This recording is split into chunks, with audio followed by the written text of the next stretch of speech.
बच्चों ये सर्वांग समता की कसौटियाँ डिस्कस कर रहे हैं हम। तो सबसे पहली कसौटी है SAS, जो सबसे आसान भी है। तो हिंदी और इंग्लिश में आपको दोनों के नाम जानने चाहिए। S किसके लिए होता है? भुजा के लिए, साइड, क्योंकि इंग्लिश में हम भुजा को साइड कहते हैं और कोण को हम एंगल कहते हैं। तो ये है भुजा, कोण, भुजा, SAS, साइड, एंगल, साइड, सर्वांग समता का नियम। तो यदि दो भुजाएं और उनके बीच का कोण बराबर हो, दो त्रिभुजों की दो भुजाएं और बीच का कोण आपस में बराबर हों, तो वो त्रिभुज पूरे के पूरे सर्वांगसम होते हैं, यानी कि उनके सभी अंग बराबर होते हैं, बाकी के भी।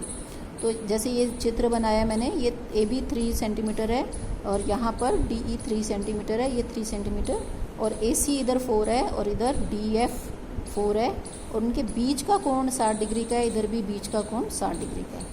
तो हम लिखेंगे त्रिभुज ABC सर्वांगसम है त्रिभुज DEF की, और इसका रीज़न क्या है? SAS। ठीक है, तो हमें सीरियल देखना है जहाँ पे AB किसके बराबर है? DE के। तो ये फर्स्ट सेकंड पे आ रहा है और ये भी फर्स्ट सेकंड नंबर पे आ रहा है यहाँ पे। तो हमें लिखना इसी तरीके से है। इधर AC बराबर है DF के, तो आप देखिए AC यहाँ फर्स्ट और थर्ड पे है, और यहाँ पर DF भी फर्स्ट और थर्ड पे है। तो इस तरह से ये बिल्कुल सही है। एंगल A बराबर है एंगल D के, तो फर्स्ट नंबर पे A है, यहाँ पे फर्स्ट नंबर पर D है। तो इस तरह की सर्वांग समता का लिखने का तरीका भी हमें चेक कर लेना है। जैसे कि अगर मैं बोलूँ यहाँ पे ABC PQR के सर्वांगसम है, क्योंकि ये भुजा है, यहाँ पे 3 सेंटीमीटर की PQ भुजा है और इधर क्या भुजा है? AB, और इधर 4 सेंटीमीटर की भुजा AC है और इधर 4 सेंटीमीटर की भुजा QR है। अब इसके भी बीच का कोण 60 का है और इनके भी बीच का कोण 60 का है, तो ये सर्वांगसम है आपस में। लेकिन अब थोड़ा सा इन्होंने इसको घुमा दिया है त्रिभुज को, यानी कि ये 4 सेंटीमीटर इधर है और ये नीचे आ गई है। तो हमने लिखना कैसे है? त्रिभुज ABC सर्वांगसम है त्रिभुज QPR के, क्योंकि AB किसके बराबर है बच्चों? PQ के। तो PQ जो है हम QP भी लिख सकते हैं, QP, ये क्या लिखा है मैंने? QP। ठीक है, PQ या QP एक ही बात है। और AC बराबर है QR के, तो ये फर्स्ट और थर्ड पर AC है, यहाँ पे फर्स्ट और थर्ड मिलाकर क्या बनता है? QR। ठीक है, और एंगल A जो है एंगल Q के बराबर है। एंगल A किसके बराबर है? एंगल Q के। पॉइंट देखना है हमें, क्या सही नंबर पे हैं दोनों? तो यहाँ पे A फर्स्ट नंबर पे है और यहाँ पे Q फर्स्ट नंबर पे। तो ये लिखने का ये तरीका होना चाहिए।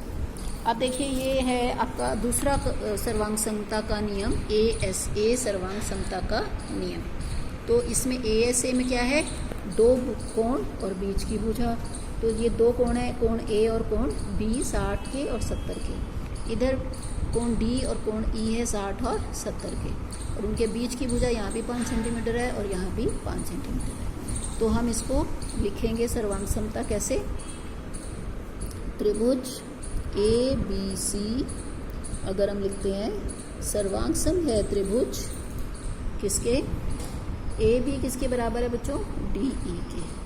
ठीक है, DE के हम लिख के देखते हैं, और लास्ट में तो F बच जाएगा, F DEF के।